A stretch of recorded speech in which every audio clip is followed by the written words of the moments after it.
अस्सलाम वालेकुम। मेरे लोग के प्लेटफॉर्म से एक बार फिर मैं अशर आलम आपकी खिदमत में हाज़िर हूँ एक और कहानी लेके। कराची की जामियात, कराची की कॉलेजेस की ये कहानी है। मैं इसके लिए आपको 20-22 साल पीछे ले जाता हूँ। और उस दौर में हमारे मोहल्ले में हमारी बैठकें होती थी। हम क्या कहेंगे, लेट टीन एज में होंगे अपने, या पर ऐसी एज थी हमारी। और हम सबके एक मुश्तरका मामा हुआ करते थे, रेहान मामा उनका नाम था। तो वो हमारे मुख्तलिफ़ लेयर्स में बैठक होती थी।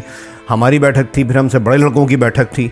तो बड़े लड़कों की बैठक में होते थे वो, और वो उन चंद लोगों में से थे जो उस दौर की किसी पॉलिटिकल पार्टी का हिस्सा नहीं बने थे। एक किसी फर्म के लिए वो जॉब वॉब भी करते थे। अच्छी खुशहाल उनकी ज़िंदगी थी एज़ कम्पेयर टू जो उनके बाकी दोस्त थे, और वो पार्टीबाजियों में लगे हुए थे। हम क्योंकि उनसे छोटे थे तो बड़ी शफ़क़त भरा लहजा रहता था उनका, और हमेशा गाइड बहुत करते थे। उस दौर में आप सबको पता है एक पॉलिटिकल पार्टी हुआ करती थी, और उस पॉलिटिकल पार्टी की एक कैंपेन चली एक बार दोबारा कि जी उनका होता था, जैसे पंजाब में तंजीम साजी होती है ना, वहाँ पे तंजीम साजी इस तरह होती थी कि उनके आप ऑफ़िस में जाके, जो इलाके का ऑफ़िस होता था वहाँ जाके जी नाम लिखवा दें, पार्टी में नाम लिखवा दें। तो ये मुहिम चली। अच्छा, हम लड़कों को हमारी दोस्तियाँ थीं उस पार्टी के लोगों से। हमारी एज के लड़के भी उनकी पार्टियों के लिए काम करते थे, लेकिन हमें को फोर्स नहीं करता था। मोहल्ले का एक लड़का, खालिद उसका नाम था, वो और उसकी बहन फेडरल बी एरिया के मेट्रोपॉलिटन एक स्कूल था, वहाँ पढ़ा करते थे। और बड़ी डिसेंट फैमिली थी, बड़े शरीफ लोग थे, पढ़े लिखे लोग थे, उर्दू स्पीकिंग फैमिली थी। उसने जाके जी ऑफिस में पार्टी में नाम लिखवा लिया। ये ख़बर फैली। अब हमें बड़ी हैरानी हुई, यार ये लड़का, इसका कोई ताल्लुक ही नहीं, क्या आके नहीं कि ये किस तरह फंस गया इनमें। तो सॉरी, फंस गया इसमें थोड़ा नेगेटिव मत लीजिएगा, लेकिन मुझे तो ये लगता था कि बाज़ाहिर फंस जाते थे और उनकी ज़िंदगियाँ फिर पोस्टर लगाते हुए निकल जाती थी। ये ख़बर रेहान मामा को भी मिली कि जी खालिद जो है उसने अपना नाम पार्टी में लिखवा दिया है। अब वो चलते फिरते हमने देखा जी रेहान मामा ने एक दिन उसको पकड़ लिया कि यार, उसको बिठाया, शफ़क़त से समझाया, जितनी उनकी सूझबूझ थी वो सूझबूझ उसको देने की कोशिश की। उसने हाँ हाँ हूँ किया, और एक कान से सुन के दूसरे कान से निकाल दी, जिसका एहसास रेहान मामा को भी हो गया कि इसने सुननी नहीं है। बहरहाल ये मैं आपको 22-23-24 साल पुरानी बात बता रहा हूँ। ये वाक़या हुआ, और कुछ अरसे में हमने सुना कि खालिद उस इलाके से कहीं और शिफ्ट हो गया, और कुछ अरसे बाद ख़बर ये आई कि जी वो कोई बहुत बड़ी फ़िल्म हो गए। इस तरह कोई गुमनामी में ही, हमें नहीं पता था वो कहाँ है कहाँ नहीं है। 5-6 साल गुजर गए। अच्छा, हम अब आपको बताएंगे रेहान मामा को रेहान मामा यूँ कहते थे। उनके मोहल्ले में ही बहन रहती थी, और उन बहन के 2 बच्चे थे। इनके रेहान मामा के 2 भांजे थे। अब वो हमारी उम्र में थोड़े से छोटे थे, लेकिन क्योंकि वो मामा मामा कहते थे तो हम सब भी, सारे भी उनको रेहान मामा कहना शुरू हो गए। तो उनकी पर्सनैलिटी भी थोड़ी ऐसी थी कि वो बड़ा शफ़क़त रहती थी उनकी, हमेशा अपने से छोटे लड़कों पर गाइड करते थे। हुआ ये कि 5-6 साल गुज़रे, और उनके 2 भांजे वो कराची की एक यूनिवर्सिटी, जो मेरे ख्याल से अब सेमी प्राइवेट है, उसमें उनका एडमिशन हुआ। तो उस ज़माने में कराची की एक सरकारी जामिया में यूनिवर्सिटी में एक फड्डा हुआ, और उसके नतीजे में कराची की पार्टी के कुछ लड़के बहुत ज़्यादा पिटे, जो बड़ा अनयूजुअल था, ऐसा होता नहीं था, लेकिन ये हुआ किसी वजह से। अब इसकी खबर पूरे कराची में फैल गई, और तमाम कॉलेजेस और यूनिवर्सिटीज़ जहाँ जहाँ उस पार्टी का होल्ड था वहाँ तैयारी शुरू हो गई। तैयारी क्या होती थी, एक मीटिंग हुआ करती थी। मीटिंग में पूरी प्लानिंग के साथ स्क्वाड तैयार होते थे, और स्क्वाड जाते थे डिसाइडेड टाइम, डिसाइडेड मकाम पर, वहाँ से जमा होकर उस बड़ी यूनिवर्सिटी में कराची की, वहाँ पर फड्डे के लिए ये सारे घुस जाते थे। अब कराची की वो यूनिवर्सिटी जो सेमी प्राइवेट थी, जहाँ पे रेहान मामा के 2 भांजे पढ़ा करते थे। अच्छा, वो 2 भांजे उनके माशाल्लाह डील डॉल में, लंबे चौड़े, ज़रा ज़बरदस्त मतलब फिज़ीक के थे। तो ऐसे लड़कों को तो और घेरा जाता था। उनका नाम था असगर अब्बास और अख्तर अब्बास। हमें नहीं पता था, किसी को भी नहीं पता था कि वो इस शिकंजे में आ चुके हैं। हुआ ये कि उनको बताया गया कि जी मीटिंग है, क्योंकि यहाँ पर मुमकिन तौर पे जहाँ पे बड़ी जाम है, जहाँ पर बड़ा अटैक करना है, वहाँ पे उसके लिए एक मीटिंग है। उस ज़माने में उस यूनिवर्सिटी की जो इस तरह की मीटिंग्स होती थी, वो कराची के नीपा चौरंगी के पास सिंधबाद प्ले एरिया है, उसके पास एक अंडर कंस्ट्रक्शन बिल्डिंग थी, उसके बेसमेंट में हुआ करती थी मीटिंग उस यूनिवर्सिटी की। वहाँ से वो यूनिवर्सिटी करीब भी थी। तो वहाँ पर ये मीटिंग हो रही थी, और उसको उस यूनिवर्सिटी का इंचार्ज हेड कर रहा था, और वहीं असगर अब्बास और अख्तर अब्बास भी बैठे हुए थे। उसने जब असगर अब्बास या अख्तर अब्बास की तरफ देखा तो उसको कुछ लगी होगी मुमासलत। बहरहाल उसने पूछा कि आप कहाँ सर हो, किस एरिया से हो? तो उसने बताया कि जी ऐसे ऐसे फेडरल एरिया के इस ब्लॉक से हैं। अच्छा कहाँ कहाँ कहाँ पे? उसने बोला इस अपार्टमेंट से। अच्छा अच्छा अच्छा अच्छा, तुम रेहान मामा के भांजे हो? तो वो हैरान रह गए कि भैया इंचार्ज साहब को कैसे पता? तो उसने बोला अच्छा चलो एक काम करो, और उस इंचार्ज साहब ने अपना फ़ोन दिया, कह रहे ज़रा लगाओ रेहान मामा को फ़ोन। अब उन्होंने डरते डरते फ़ोन मिला के, क्योंकि उनको पता था ना घर में इनके पता है, ना मामा को पता है, यानी कि ना माँ बाप को पता है, ना उनके मामू को पता है बात इन दोनों लड़कों की कि वो पार्टी की इस महफ़िल में बैठे हुए हैं और किस किस्म की पार्टी की महफ़िल है और यहाँ पे क्या डिसाइड हो रहा है। और यहाँ पे हमें कह रहे हैं कि जी अपने मामा से बात कराओ। बहरहाल मरते क्या ना करते उन्होंने फ़ोन मिलाकर इंचार्ज साहब को दे दिया। अब इंचार्ज साहब ने फ़ोन पे बात शुरू की। दूसरी तरफ रेहान मामा है। हाँ जी कैसे हैं आप, पहचाना आपने? तो ज़ाहिर बात है वहाँ से जो भी कहा गया, कह रहा है मैं खालिद। अच्छा ये वही खालिद था जिसको सालों पहले रेहान मामा ने समझाया था कि तुम किस चक्कर में पड़ रहे हो। और उसने बोला आपके 2 भांजे हैं इस नाम के, इस वक्त मेरे सामने बैठे हुए हैं और ये मीटिंग हो रही है। यानी कि उसने पूरी तरीके से जताने की कोशिश की कि बेटा तुम मुझे समझाते थे, आज देखो तुम्हारे अपने घर के बच्चे इस मीटिंग में बैठे हुए हैं। मतलब उसका फ़ोन करने का मकसद ये था और उसकी आवाज़ में भी तंज ही था। तो उसने बोला सही अपने भांजों से बात करें। अब रेहान मामा ने अपने को भांजों से बात की और उनको वहीं रुकने का कहा। और अच्छा कोई एक्सपेक्ट नहीं कर रहा था कि यानी इस वो पूरी स्टोरी में कोई कराची वाला सुन रहा होगा तो ये सोचेगा कि हाँ वो घर जाएंगे तो कोई बात होगी, लेकिन किसी ने इमेजिन भी नहीं किया था कि थोड़ी देर में रेहान मामा जहाँ भी थे वो उड़ते हुए फ़ौरन उस मकाम पर आ गए। क्योंकि वो इस इलाके के थे, कराची के मिजाज को लोग जो समझते हैं उन सबको पता है कि सब चीज़ें कहाँ पर हुआ करती थीं। तो वो उस मुताल्लिका जगह पर पहुँच गए। रेहान मामा को देख के जो खालिद था, जो इंचार्ज साहब थे, वो भी परेशान, और वो जो उनके 2 भांजे थे उनकी तो समझ लें रूह ही कब्ज़ हो गई एक तरीके से अपने मामा को देख के। रेहान मामा ने अपने आंखों के इशारे से अपने दोनों भांजों को वहाँ से खड़े होने के लिए बोला। उनको बोला कि तुम लोग बाहर चलो। उसके बाद अब दानिश जो एक तरीके से मक्कारी वाली हंसी हंस रहा था और बड़े फ़ख्रिया उसने कि देखो तुम्हारे तो अपने बच्चे मजबूर हैं।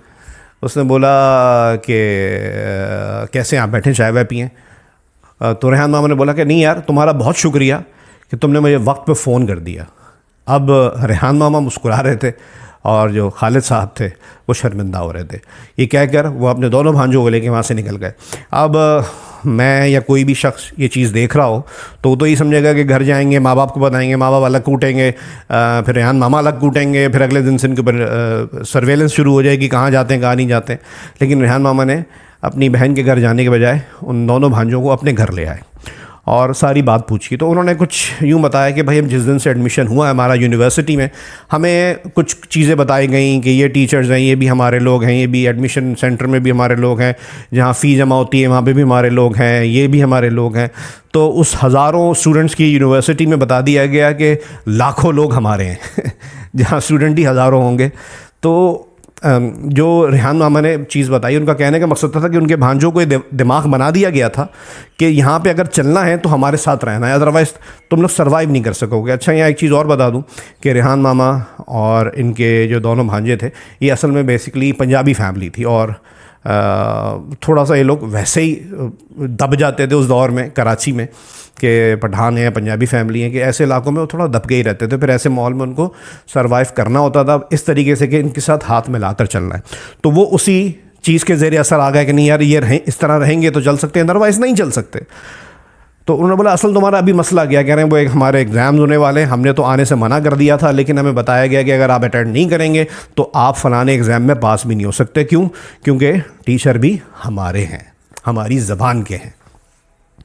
तो उन्होंने बोला अच्छा, वो समझ गए कि इनको इस वक्त थोड़ी सी काउंसलिंग की ज़रूरत है। उन्होंने तो पता तुम्हारे जो प्रोफेसर हैं, जो भी लेक्चरर हैं, ये कहाँ रहते हैं? उसने ऐसे ऐसे नॉर्थ नाज़िबाद में यहाँ जा रहते हैं। उनको वहाँ लेकर गए, नॉक किया और जो प्रोफेसर थे वो बाहर आए। उनसे बोला कि सर मैं बहुत माज़रत चाहता हूँ। रेहान मामा ने बात की बहुत इज़्ज़त से अदब के साथ, ये मेरे 2 बच्चे हैं और इनको ये बताया गया है, तो मैं नहीं चाहता कि ये उस माहौल में दोबारा जाएं, उस किस्म की किसी मीटिंग में बैठें, और मैं नहीं चाहता कि आप इनको फ़ेल कर दें। तो उस प्रोफेसर ने एक बात बोली कि देखो इनका फ़ेल होना या पास होना इनकी अपनी काबिलियत पर डिपेंड करता है, आप बेफ़िक्र होकर जाएँ। उस वक्त जाहिर बात एक जॉ ड्रॉपिंग इफेक्ट होगा उन दोनों भांजों का भी कि यार हम क्या समझ रहे थे और ये साहब क्या कह रहे हैं, क्योंकि ऐसे वक्त में ना बहुत सी जगहों पे हम वहाँ के लड़कों ने जाके उस दौर में बात ही नहीं की और सिर्फ किसी के बताए पर आ गए कि हाँ यार ये सारा कराची हमारा है। जैसे आज बताया जाता है ना कि सारे गैर मकामी हैं और बस ये हम ही मेज़बान थे, हम ही मेहमान थे। तो उस वक्त भी लोगों को ये बताया गया, वो लड़के उसी चीज़ के शिकंजे में आए थे और उन्होंने देखा कि नहीं यार ये तो काबिलियत की बात कर रहा है, ये तो पास होने की बात कर रहा है, इसने तो किसी लसानी ग्रुप की बात नहीं की। तो फिर रेहान मामा उनको लेके घर आए और उसके बाद से वो उस ट्रैक पर दोबारा नहीं गए उनके दोनों भांजे।